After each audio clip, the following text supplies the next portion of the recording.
Mestre e aprendiz. Essa é a expressão que a Janete Mena utiliza para identificar uma postura adequada de um educador da educação infantil. O que significa ser um mestre e aprendiz? Segundo ela, quando a gente se torna professor na educação infantil, nós precisamos ocupar uma postura de aprendizes.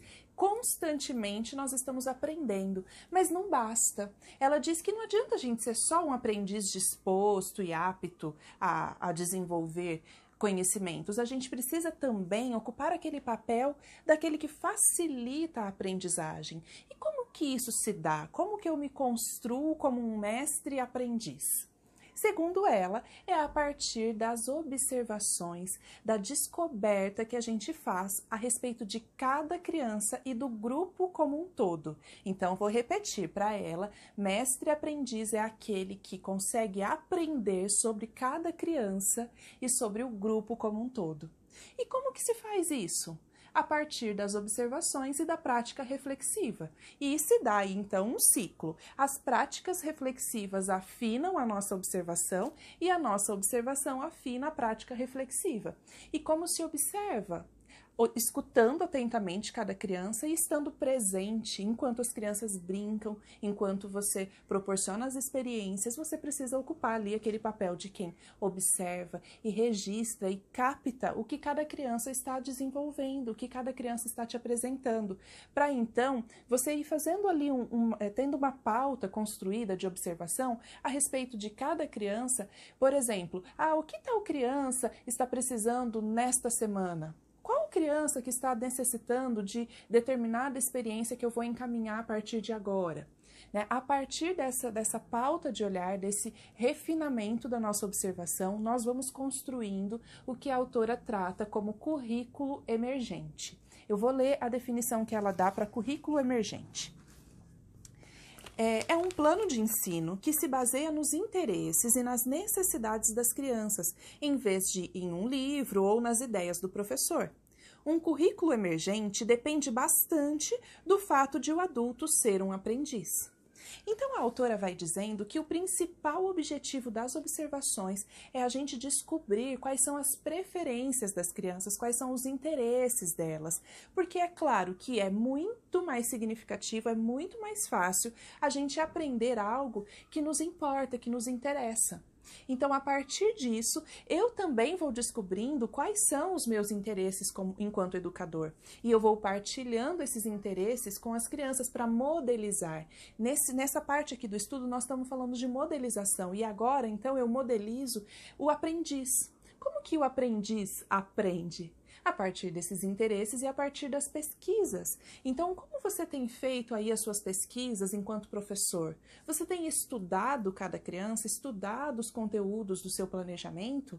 Ou você fica esperando que isso surja de repente? Não surge, isso só surge na relação direta que a gente estabelece com as crianças.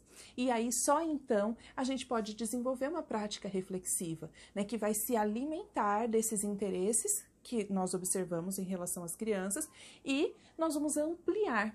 E existem muitas vantagens quando a gente passa a observar as crianças. A gente desenvolve afeto, vínculo mesmo, sabe? Além disso, a gente amplia a nossa perspectiva, os pontos de vista. A gente se interessa pelas crianças e elas percebem que nós nos interessamos por elas e aquele ponto, sabe, da significância fica ali muito evidente para a criança. Ela percebe que ela tem bastante significado para a gente. Então, a nossa postura, o nosso perfil enquanto educador vai influenciar bastante, sim, na postura que as crianças têm em relação às experiências que você apresenta. Se, por exemplo, você apresenta uma experiência e você nem se interessa por ela, você nem mostra ali a alegria que você tem em levar aquele conteúdo, né, para facilitar a aprendizagem das crianças, como é que elas vão se interessar também? Então, a partir da maneira curiosa como a gente lida com as coisas, as crianças também passam a lidar assim. A autora traz um exemplo de uma professora que gostava muito de rochas e ela partilhava com as crianças os conhecimentos delas, as curiosidades que ela tinha a respeito desse assunto. Uma outra professora gostava muito de gatinhos e também partilhava esses interesses. Então, imagina que gostoso, né? Ali fica uma troca de interesses e uma partilha de experiências.